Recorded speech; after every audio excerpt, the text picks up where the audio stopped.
नमस्कार दोस्तों, स्वागत है आपका हमारे यूट्यूब चैनल में। और आज हम चर्चा करेंगे एक कविता जिसका नाम है हरी घास पर क्षण भर। ये शायद स्पष्ट न दिख रहा हो, लेकिन ये कविता है हरी घास पर क्षण भर। और ये अज्ञे की एक ऐसी कविता है जहां पर प्राकृतिक सुषमा का वर्णन किया गया है और प्राकृतिक सुषमा के लिए जिन प्रतीकों का प्रयोग किया गया है उनकी अगर हम अभिव्यक्ति करें तो बहुत सराहनीय है। मित्रों, ये यहाँ पे जो बिंदु लिखे हुए हैं नीचे के तक क्रम में, ये उपविषय है। ये एक बड़ी कविता है, काव्य संग्रह के रूप में भी है। उसी में जो शीर्षक है जो पूरे संग्रह का, वो है हरी घास पर क्षण भर। और रचना लिखी गई है 14 अक्टूबर 1949। कब लिखी गई है? 14 अक्टूबर 1949। तो समय ये हो गया। आपको ध्यान रखना है, क्रम लगाने के लिए अगर इंटरनेट में आता है तब भी आप इसको क्रम से संबद्ध कर सकते हैं, व्यवस्थित कर सकते हैं। इसके अतिरिक्त हम आपको यहाँ पे उपविषयों के माध्यम से कविता की कुछ पंक्तियों को यहाँ पे रखे हुए हैं और इन पंक्तियों के माध्यम से अर्थ आप तक पहुंचाएंगे। इसकी जो भी भाषा शैली रहेगी, जो शिल्प रहेगा, जो भाव रहेगा, उसको परिचयित करेंगे। इसके उपरांत हम यहाँ पे इसकी सभी तथ्यों को सूत्रबद्ध करेंगे, तो कविता की पूरी तरह से आप तक जानकारी पहुंचेगी। जब हम साहित्य के भाग करते हैं तब हमारे पास दो चीजें नजर आती हैं, भाव और शिल्प। दो चीजों की चर्चा करें तो भाव बहुत सराहनीय है, बहुत प्रासंगिक है। शिल्प की चर्चा करते हैं तो हम यहाँ पे मुक्त छंद की बात करेंगे। छंद योजना बहुत ही मुक्त है। प्रतीक विधान का खूब प्रयोग किया गया है। प्रतीकों का प्रयोग, नवीन उपमानों का भी प्रयोग करा गया है। नवीन उपमान भी यहाँ पर रहेंगे। जहां पर अलंकारों की बात आएगी तो वह भी अपने आप में प्रासंगिक है। शैली की चर्चा करें तो यहाँ पर हम वर्णात्मक शैली का भी वर्णन कर सकते हैं। वर्णात्मक शैली का वर्णन इसमें किया गया है। तो इस प्रकार से ये जो शिल्प है, शिल्प यानी जो कविता का एक जो दृष्टिकोण है, जो इसका शिल्प है, स्ट्रक्चर है, जिस परिपाटी के अंतर्गत कविता को लिखा गया है। दूसरा होता है जो पर्याय, वो हम भाव लेते हैं। और भाव की अगर हम बात करें तो प्राकृतिक शोभा का वर्णन है। प्राकृतिक शोभा इसके अंतर्गत भरी पड़ी है, जो हमें यहाँ पे परिचयित होती है। और इसके अतिरिक्त उनके द्वारा फ्रायड की जो मनोविश्लेषणवादी विचारधारा है, जहां पर एकांत और समर्पण की बात करते हैं, एकांत की चर्चा करते हैं, एकांत की अभिव्यक्ति देने का प्रयास करते हैं। भाव में कौन कौन से दो तत्व हो गए? एक तो प्राकृतिक शोभा है, दूसरा एकांत की अभिव्यक्ति भी इसके अंतर्गत मिली गई है। और इसके अतिरिक्त अतीत व नवीन का द्वंद्व भी उकेर कर रखा गया है। अतीत और नवीन का यानी प्राचीन और नवीन के बीच जो द्वंद्व है, जो परंपरागत और अधुनातन दोनों मानवीय दृष्टिकोण है, उन दोनों का ही द्वंद्व भी इसमें स्पष्ट मिलता है। तो ये कविता अपने इन दोनों ही सूत्रबद्धों में बहुत ही विशेष है, बहुत ही प्रासंगिक है। और शायद इसीलिए ही एनडीए नेट जेआरएफ जैसे एक बड़े परीक्षा में ये रखी गई है। इकाई 5 की अगर हम चर्चा करें तो इकाई 5 में इस कविता का अपना एक अस्तित्व है, जो कि बहुत तरह से परीक्षाओं में पूछी जाती है।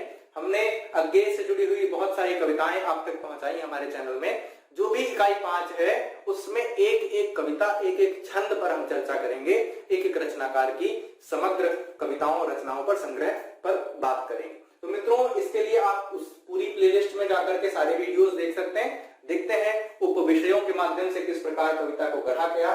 निस्वार्थ प्रकृति सौंदर्य, यानी प्रकृति का ऐसा सौंदर्य जो निस्वार्थ है और अपनी शोभा में, अपनी सुषमा में लोगों को दीप्त कर रहा है, लोगों को प्रकाश देने का काम कर रहा है। और देखिए किस प्रकार नायक नायिका आपस में संवाद कर रहे हैं, किस प्रकार से इसमें विचारों का समावेश किया। आओ बैठें इसी डाल की हरी घास पर, आओ बैठें इसी डाल की हरी घास पर, और घास तो अधुनातन मानव की तरह सदा बिछी है, हरी न्योती कोई आकर रौंदे। देखिए क्या कहने का प्रयास किया जा रहा। घास और घास से प्रतीक कौन सा? और ये सिर्फ प्रतीक, संकेत सिर्फ एक अर्थी नहीं है, इसके बहुअर्थी है। बहुअर्थ हैं, तमाम सारे अर्थ हैं और बहुत सारे चित्रों को हम यहाँ पे संकलित कर सकते हैं। आओ बैठे इसी डाल की हरी घास पर, और घास तो अधुनातन मानव की भावना की तरह सदा बिछी है, हरी न्योतती कोई आकर रौंदे। और यहाँ पर जिस प्रतीक के माध्यम से जो बिंब दृष्टिगोचर हो रहा है वो दिखता है मानवीय संवेदनाओं का, मानवीय संवेदनाओं का ऐसा रूप जो हमें यहाँ पे दृष्टिगोचर हो रहा है और जिसे सदैव रौंदता जाता रहा। जो मानव वर्ग है, जो मानव की आत्मिक अनुभूतियां हैं, वो चाहे वह चमक दमक वाले इस अधुनातनीकरण, औद्योगिकरण या जो भी इस समय के परिवेश में जो आपाधापी भाग दौड़ और थकान भरी जिंदगी है, वो मानवीय संवेदनाओं को रौंदने का काम करती है, यानी परंपरागत जो विचारधाराएं हैं उनको रौंदने का काम करती है। तो कई अर्थों में इसका हम प्रयोग कर सकते हैं। और इसी तरह हम यहाँ पे विषय की बात करते हैं, निस्वार्थ प्राकृतिक सौंदर्य मिल गया। दोबारा हम देखेंगे दूसरा कि मानव मन की अकुलाहट, किस प्रकार मानव मन सदैव आकुल व्याकुल रहता है। और ये आकुलता, ये जो व्याकुलता है, इसका जो परिवेश है ये अपने आप में महत्वपूर्ण है। ये आकुलता, ये अकुलाहट और ये ठीक वैसी ही मनोवैशिष्टवादी विचारधारा हम यहाँ पे बात कर रहे हैं 1949 की। और अज्ञेय का पहला काव्य संग्रह 33 में भग्नदूत प्रकाशित हुआ था। हम ऐसे कवि की रचनाएं प्रकाशित की बात कर रहे हैं जो लेखन के प्रारंभ से 16 साल बाद की बात, 16 साल बाद, यानी अगर हम परिचर्चा करें तो यहाँ पर कुछ ऐसे तथ्यों की भी चर्चा की जा सकती है जिस तरह से अगर हम ये शिल्प, ये परिवेश मिटा करके हम कुछ और तथ्यों की अगर हम प्रवंचना करते हैं तो हमें क्या मिलेगा। इस तरह से हमें मिलेगा कि जो फ्रायड का मनोविश्लेषणवादी विचारधारा थी, फ्रायड का जो सिद्धांत था, उस सिद्धांत में क्या मिलेगा, मानव मन की संवेदनाएं, अकुलाहट, जिसको हम साफ साफ शब्दों में दमित काम कुंठा कहते हैं। क्या कहते हैं? दमित काम कुंठा। ये है वो अकुलाहट जो स्त्री पुरुष संबंधों की बात करती है। इस भीड़ भाड़ भरी जिंदगी में किस प्रकार वासनाएं दमित अवस्था में रह जाती हैं, आगे चलकर के विसर्जन का कारण बनती हैं, उनकी चर्चा हम यहाँ पे करते हैं। पुनः देखते हैं इसके बाद जो अगला तीसरा बिंदु है, स्नेहा शक्ति, स्नेह की आसक्ति या शक्ति, इसकी सामर्थ्य। और देखिए अगला छंद, अगली जो पंक्तियां हैं दो, उनमें ये सब कुछ सारगर्भित है कि हमारे बीच स्नेह भर का व्यवधान रहे, बस नहीं दरारें सब विशिष्ट जीवन की। सभ्यता, शिष्टता किस प्रकार इन भावनाओं को, संवेदनाओं को रौंद कर रख देती है। ये सभ्यता, ये शिष्टता किस प्रकार ये अकुलाहट बन करके सामने आती है और मानवीय संवेदनाओं को रौंदने का काम करती है। वो बड़े ही सजग और समाज की इस सभ्यता को देखने का काम करते हैं। मैंने एक बहुत अच्छा सा एक शोध करने का प्रयास किया कि अज्ञेय जो है वो अज्ञेय क्या काम करते हैं। ग्रामीण और ग्रामीण के अतिरिक्त जो शहरी है, इन दोनों ही जीवन शैलियों की अभिव्यक्ति जो कि मौन पड़ी हुई है, दमित पड़ी हुई है, उस अभिव्यक्ति को मुखर और प्रखर रूप में प्रस्फुटित करने का प्रयास करते हैं। और ये सदैव वो अपने जीवन भर करते रहे, क्षण भर भुला सके नगर की बेचैनी, बुदकती गड्ढमड्ढ अकुलाहट, कुछ भी शेष ही नहीं है। सब कुछ हम एक शहरी जीवन को देख लें, एक हम घने चौराहे को देख लें, अपने शहर के जहां हम रहते हो उस शहर के मेन चौराहे को अगर हम देख लेते हैं, मुख्य चौराहे को देख लेते हैं, तो हमें मिलेगा कि क्षण भर भुला सके नगर की बेचैनी, बुदकती गड्ढमड्ढ अकुलाहट। और आगे देखिए स्नेहासक्त, प्रकृति का आलंबन। और उसके बाद अगर हम ये देख ले, फिर देखिए प्रकृति किस प्रकार आलंबित करती है। धरा, आकाश, झरे पत्ते, बहुत कुछ जो प्राकृतिक शोभा, प्राकृतिक सुषमा से मिलता है। सूने गूंज, भीतर के सूने सन्नाटे में किसी दूर की लोल लहर। और देखिए बिंब क्या बतलाने का प्रयास करता है। इस बिंब को देखेंगे तब हम जानेंगे कि एक अंतर मन भी है। हमारे आसपास के सभी रिश्तेदारों, सभी जानने वाले, सभी परिचित लोगों के अतिरिक्त हमारे पास एक ऐसा व्यक्ति भी है जो हमारे अंदर छुप करके बैठा। कभी क्या हमने कोशिश की से बात करने की और वो सन्नाटा सुनने की, उस सन्नाटे को कभी हमने कोशिश की कि उसको शब्द देने की, और ये कभी उस मौन और सन्नाटे को शब्द देने का काम कर रहा है। देखिए धरा, आकाश, हरे पत्ते, बहुत कुछ जो प्राकृतिक शोभा के अंतर्गत है, डॉट डॉट यहाँ पे लिखा हुआ है। सूने गूंज, भीतर के सूने सन्नाटे में किसी दूर तक सागर की लोल लहर, उसको जानने का प्रयास करें। और मैंने प्राकृतिक आलंबन भी बताया और नगरीय जीवन की बेचैनी को भी बताया। प्रकृतिवाद और जनवाद के बीच में जो द्वंद्व है, जो निरंतर बना हुआ है, उस पर भी चर्चा कर लेते हैं, उस पर भी परिचर्चा हो जाती है। फिर देखते हैं कि भीतर गूंज रहा सन्नाटा, जो आत्मिक अनुभूति है, अंतरानुभूति है, उसके अंदर जो सन्नाटा है वो दमित है और प्रस्फुटित होना चाहता है। किस प्रकार? ठीक एक ज्वालामुखी के प्रकार का, अपने से भी बड़ा किसी अपर को क्यों माना, अधजानी बबूल की धूल मिली सी गंध, अपने से ऊपर, अपने यानी अंतर्मन, समझिएगा, अपना यहाँ पे कोई और नहीं, अपना यानी अंतर्मन, आंतरिक अनुभूति, अंतर्वेदना, अंतरानुभूति, ये क्या है? इससे बड़ा, इससे श्रेष्ठ किसी को क्यों माना, अधजानी बबूल की धूल मिली सी गंध। पुनः देखते हैं, झरा शिरीष रेशम की कविता के पद, झरा शिरीष रेशम की कविता के पद, किस प्रकार से, जिस प्रकार शिरीष झर रहा है और कविता के पदों को एक गुम्फन वहां पे परिलक्षित प्रदर्शित हो रहा है। आगे फिर देखते हैं, अस्तित्ववादी मंत्रणा हो रही है। जब भी हम अज्ञेय जैसा महान श्रेष्ठ विचारक पढ़ते हैं, कभी पढ़ते हैं, तब हमें अस्तित्ववाद की बात मिलती है।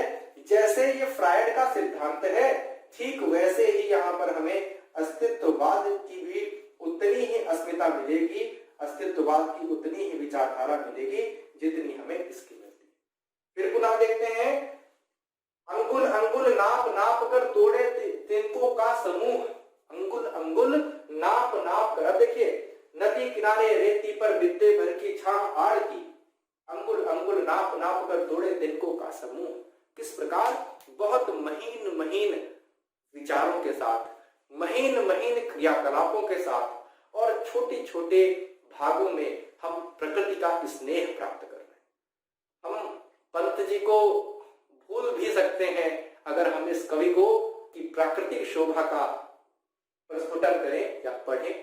पंत के बाद इतना अच्छा प्राकृतिक सौंदर्य अगर कोई कह पाया, लिख पाया, उनके समकालीन भी कह सकते हैं, लेकिन जिस समय 1940 के आसपास से इनका लेखन मुखर प्रखर हुआ, उस समय दार्शनिक विचारधारा से फलीभूत हो गए थे शायद पंत जी, और उसी विचारधारा को फिर आगे उसको विचारधारा को महत्वपूर्ण गति प्रदान करने का काम हमारे महत्वपूर्ण कवि अज्ञेय जी के द्वारा, सच्चिदानंद हीरानंद अज्ञेय के द्वारा किया गया। आगे की पंक्ति आपको बता देगी किस प्रकार परंपरागत प्रतीकों को उन्होंने खदेड़ करके अलग कर दिया। किस प्रकार मैंने आपको कल की बाजरी में ये कहा कि पुराने उपमान मैले हो गए, यानी दबी वासना की बात यहाँ पे आती है नीचे, ये नए उपमानों में आता है, ये नवीनीकरण के अंतर्गत आता है। इसमें एक नवीनता का परिचय हमें प्रदर्शित होता है। कुल मिलाकर के अगर हम बात करें तो अज्ञेय जी का वह कहना कि पुराने उपमान मैले हो गए हैं, देवता इन प्रतीकों के कर गए हैं कूच, कभी वासन अधिक किसने से मुलम्मा छूट जाता है, वो सब कुछ हमें यहाँ पर दृष्टिगोचर होता है। वह जो 3 पंक्तियां जो कलगी बाजरे की जिसका हमने वहां पर वर्णन किया, और उसके बाद दूसरी विचारधारा जो ये मैंने आपको फ्रायड का एक मनोविश्लेषणवादी सिद्धांत बताया, जिसके अंतर्गत हमें अस्तित्ववाद की विशेषताएं परिचायक होती हैं, जो उनके काव्य का महत्वपूर्ण दर्शन भी रहता है। यह सब कुछ यहाँ पर फलीभूत होता है, दृष्टिगोचर होता है। आगे पंक्तियां पढ़ते हैं, हम अतीत के शरणार्थी हैं, आओ बैठे, हम अतीत के शरणार्थी हैं। फिर से वही बात एक नए रूप में, नए चोले में आकर के हमें दिखती है, जहां पर परंपरागत और नवीन इन दोनों विचारधाराओं के बीच का एक द्वंद्व फलीभूत होता है।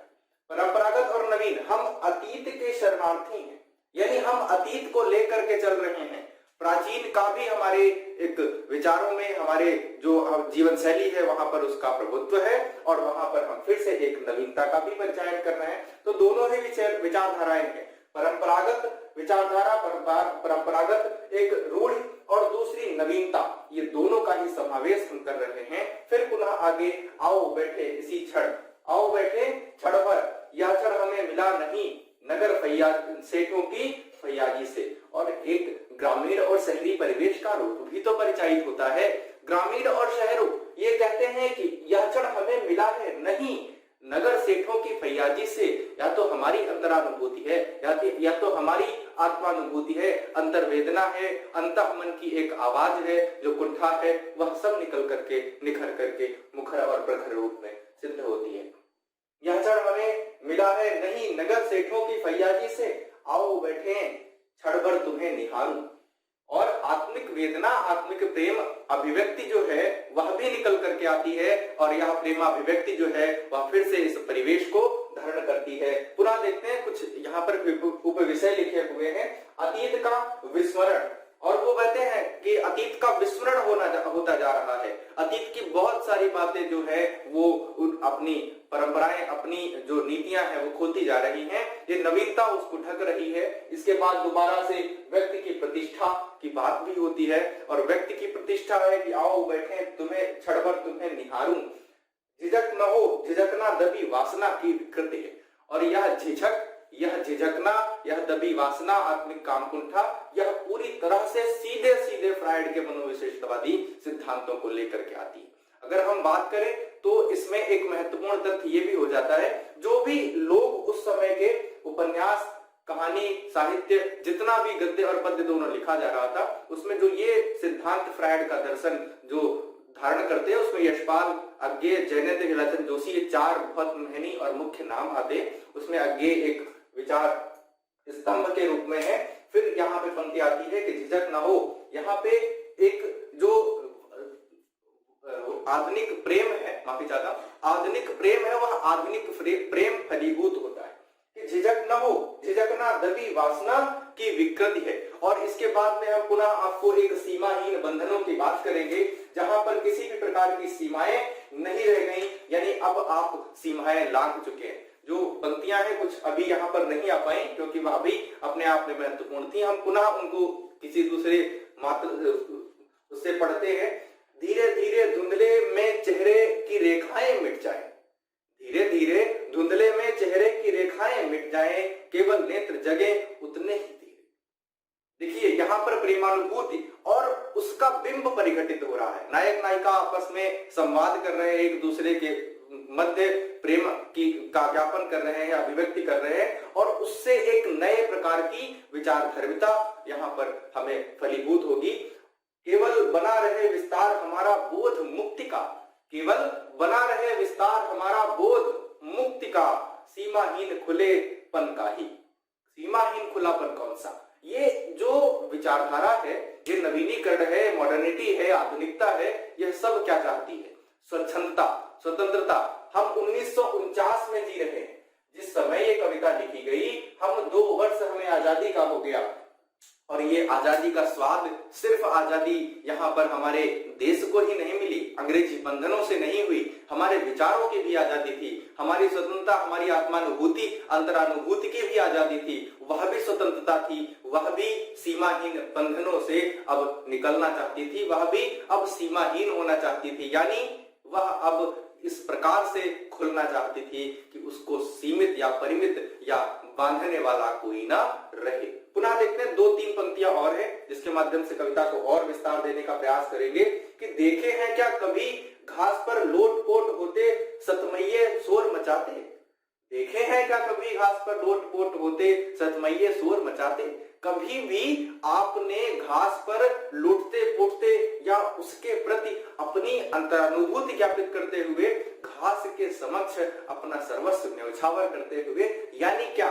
समर्पण की भावना।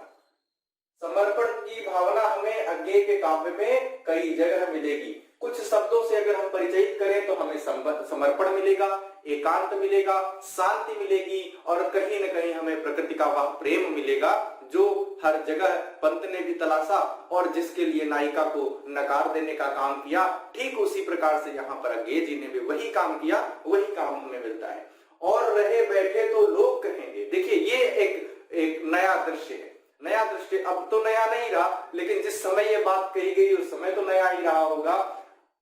और रहे बैठे तो लोग कहेंगे धुंधले में दुबके दो प्रेमी बैठे, और अगर रहे बैठे तो लोग कहेंगे धुंधले में दुबके दो प्रेमी बैठे। और ये प्रेमी जो अपना आत्मालिंगन कर रहे हैं उसकी यहाँ पे परमानुभूति हो रही है। झिझक न हो झिझक ना दबी वासना की विकृति है, और यह सब निकल करके इसी से आता है। और फ्रायड के सिद्धांत में यह भी तो बात है कि यह जो दमित कामकुंठा है, जिसको उन्होंने अंग्रेजी का एक शब्द दिया जिसको हम कहते हैं लिबिडो, ये जो भाव है ये कहीं ना कहीं हमारी जो कलाएं हैं, सृजन है, उसका कारण भी बनता है।